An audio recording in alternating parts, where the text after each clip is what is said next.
Jadi macam mana tu? Dia punya pengorbanan itu apa yang adik ayah lalui? Perjalanan, perjalanan dari 1A kepada 7A. 7A. Okey, sebenarnya bukanlah semata-mata saya study, tapi doa ibu bapa juga bantu saya untuk lebih mudah untuk menduduki SPM tu.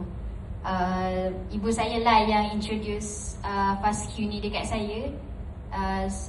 Suruh saya makan hari-hari before pergi sekolah. Tapi masa tu maybe saya banyak main lagi. Waktu form 3 lagi mak saya dah introduce benda tu. And saya tak konsisten makan FASQ ni. Sebab tu saya rasa result saya tak beberapa sangat waktu trial pun.